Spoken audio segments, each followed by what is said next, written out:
മധ്യ കേരളം പൂരങ്ങളുടെയും വേലകളുടെയും നാടാണ്. അതിൽ തന്നെ തൃശ്ശൂർ പൂരം എന്നത് ലോക പ്രശസ്തമായ മഹോത്സവമാണ്. വരുന്ന ഞായറാഴ്ചയാണ് തൃശ്ശൂർ പൂരം. അതിൻ്റെ ചരിത്രമാണ് ഇന്നത്തെ കഥയമമ്മ വിശദമാക്കുന്നത്. കേൾക്കാം. എല്ലാവർക്കും ഹൃദയം നിറഞ്ഞ നമസ്കാരം. കഥയമമ്മയുടെ ഇന്നത്തെ അധ്യായത്തിലേക്ക് എല്ലാവർക്കും ഹാർദമായ സ്വാഗതം. ഈ കേരളത്തെ ഭാർഗവ ക്ഷേത്രമെന്നും പരശുരാമ ഭൂമി എന്നൊക്കെ നമ്മൾ വിളിക്കുന്നത് പോലെ തന്നെ വിളിക്കുന്ന വളരെ പ്രസിദ്ധമായിട്ടുള്ള ഒരു വാക്കാണ് ഈ ദൈവത്തിൻ്റെ സ്വന്തം നാട് എന്നുള്ളത്.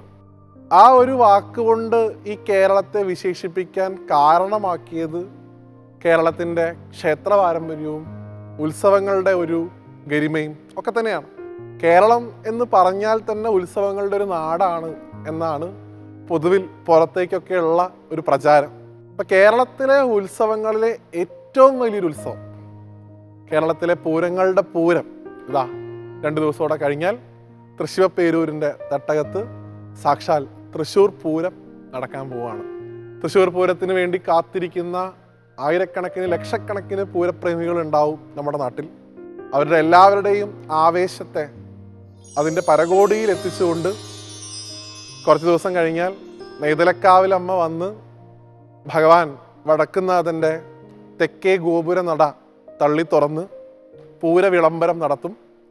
പിന്നീട് അങ്ങോട്ട് തൃശ്ശൂരിനെ, കേരളത്തെ മുഴുവൻ പൂരലഹരിയിൽ ആറാടിച്ചു കൊണ്ടുള്ള നിമിഷങ്ങളാണ് കടന്നു വരാനിരിക്കുന്നത്. അതുകൊണ്ട് തന്നെ ഇന്നത്തെ അധ്യായത്തിൽ നമ്മൾ തൃശ്ശൂർ പൂരത്തെക്കുറിച്ചാണ് സംസാരിക്കുന്നത്.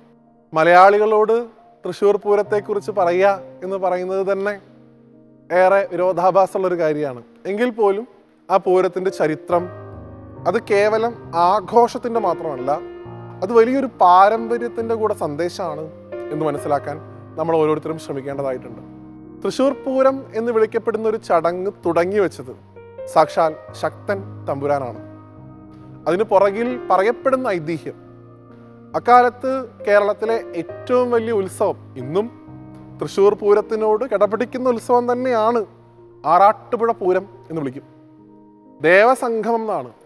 ആ സമയത്ത് ഈ ലോകത്തുള്ള 33 കോടി ദേവതകളും ആറാട്ടുപുഴ പൂരത്തിന് സംഗമിക്കും എന്നാണ് പറയുക. ഇപ്പം തൃശ്ശൂർ ദേശത്തിലുള്ള തിരുവമ്പാടി, പാറമേക്കാവ്, ലാലൂര്, ചെമ്പൂക്കാവ്, അതുപോലെ തന്നെ ചൂരക്കോട്ടുകാവ്, ഇങ്ങനെ കണിമംഗലം, ഇങ്ങനെ 8ഓളം ക്ഷേത്രങ്ങളും കൂടാതെ തിരുവമ്പാടിയും പാറമേക്കാവും, ഇത്രയും ക്ഷേത്രങ്ങൾ കൂടി ആറാട്ടുപുഴ പൂരത്തിൽ പങ്കെടുക്കാറുണ്ടായിരുന്നു. എല്ലാ വർഷവും അവരും ചെല്ലും, പൂരത്തിൽ പങ്കെടുക്കും, സന്തോഷമായിട്ട് തിരിച്ചു വരും.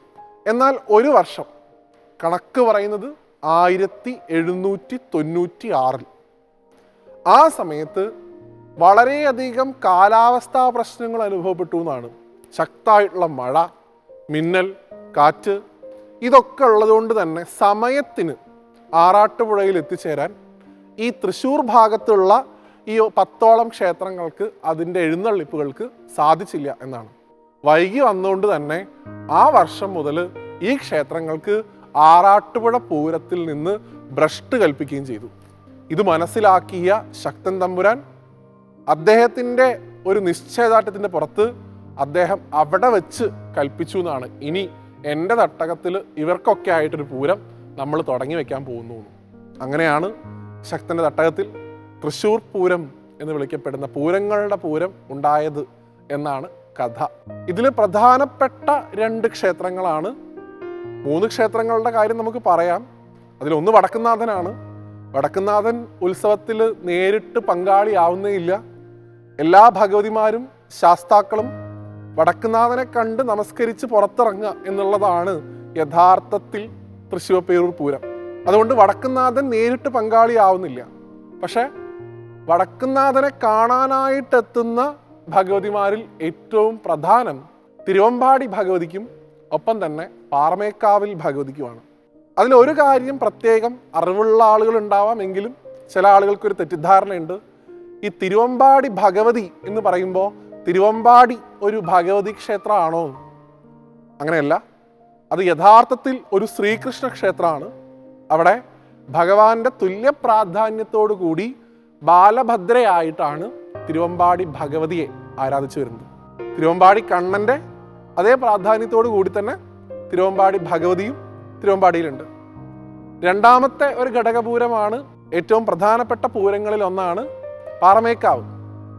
പാറമേക്കാവ് ഭഗവതി എന്ന് വിളിക്കപ്പെടുന്ന ദേവി, അതും ഭദ്രകാളി വിധാനത്തിൽ വരുന്നൊരു ദേവി തന്നെയാണ്.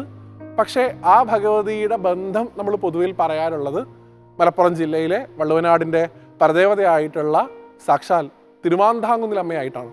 പാറമേക്കാവ് താമസിച്ചിരുന്ന ഒരു ഭക്തനായിട്ടുള്ള കാരണവർക്ക് എല്ലാ കാലത്തും തിരുമാന്താംകുന്ന് പോയി അമ്മയെ കാണാൻ പറ്റാതെ വന്ന സമയത്ത് അമ്മ അദ്ദേഹത്തിൻ്റെ കൂടെ പാറമേക്കാവിൽ എത്തി എന്നുമാണ് സങ്കല്പം.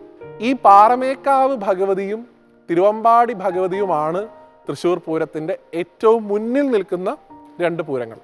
നെയ്തലക്കാവ് ഭഗവതിയും കണിമംഗലം ശാസ്താവും ചൂരക്കോട്ട് ഭഗവതിയും ലാലൂർ ഭഗവതിയും ഇങ്ങനെ നിരവധിയായിട്ടുള്ള 8ഓളം ഘടകപൂരങ്ങൾ വേറെയുണ്ട്. പക്ഷേ പ്രധാനമായിട്ടും പൂരത്തിൻ്റെ മുഖമായിട്ട് നിൽക്കുന്നത് പാറമേക്കാവും തിരുവമ്പാടിയുമാണ്. അതിൽ പാറമേക്കാവ് ഭഗവതിയുടേതാണ് ഭഗവാൻ വടക്കുന്നാഥൻ്റെ ഇലങ്ങിത്തറയിലുള്ള പ്രശസ്തമായിട്ടുള്ള ഇലങ്ങിത്തറ മേളം. ലോകത്തിലെ ഏറ്റവും വലിയ ഓർക്കസ്ട്ര എന്ന് വിളിപ്പേരുള്ള ആ ഇലങ്ങിത്തറ മേളം കേൾക്കാനായിട്ട് എത്തുക പാറമേക്കാവ് ഭഗവതിയാണ്. അപ്പോൾ പാറമേക്കാവ് ഭഗവതിക്ക് ഇലങ്ങിത്തറ മേളം ഉള്ളതുപോലെ തന്നെ തിരുവമ്പാടി ഭഗവതിക്കും അതുപോലെ ഒരു വിശേഷപ്പെട്ട ഒരു ചടങ്ങുണ്ട്. അതാണ് തിരുവമ്പാടിയുടെ മടത്തിൽ വരവ്. തിരുവമ്പാടിയിലെ ബ്രഹ്മസ്വം മഠത്തിലേക്ക് ദേവി എഴുന്നള്ളിക്കുന്ന സമയത്ത് അവിടെ പഞ്ചവാദ്യമാണ് പ്രാധാന്യം. പാറമേക്കാവിൽ അമ്മയ്ക്ക് മേളവും അതുപോലെ തന്നെ തിരുവമ്പാടി ഭഗവതിക്ക് പഞ്ചവാദ്യവും. ഇതിങ്ങനെ മാറി മാറി വരികയും ചെയ്യും. ഓരോ വർഷവും ഇതൊക്കെ കേൾക്കാനായിട്ടും കാണാനായിട്ടും നിരവധിയായിട്ടുള്ള ആൾക്കാരാണ് പാറമേക്കാവും അതുപോലെ തിരുവമ്പാടിയിലൊക്കെ എത്തി ഈ പൂരത്തിൻ്റെ ഭാഗമാവാൻ വേണ്ടി കാത്തിരിക്കുന്നത്. പിന്നെ തെക്കോട്ടിറക്കായിക്കോട്ടെ, കുടമാറ്റായിക്കോട്ടെ, ആകാശത്ത് നടക്കുന്ന വർണ്ണവിസ്മയങ്ങളായിക്കോട്ടെ, ഗജസമ്പത്തായിക്കോട്ടെ, ഇങ്ങനെ എല്ലാം കൊണ്ടും കേരളത്തിൻ്റെ പൈതൃകം വിളിച്ചോതുന്ന തൃശ്ശൂർ പൂരത്തിൻ്റെ നാളുകളിലേക്ക് നമുക്ക് ഒരുമിച്ച് സഞ്ചരിക്കാം. എല്ലാവർക്കും മുൻകൂറായിട്ടുള്ള തൃശ്ശൂർ പൂരം ആശംസകൾ നേരുന്നു. എല്ലാവരെയും വടക്കുന്നാഥനും തിരുവമ്പാടി ഭഗവതിയും തിരുവമ്പാടി കൃഷ്ണനും പാറമേക്കാവിൽ അമ്മയും അനുഗ്രഹിക്കട്ടെ.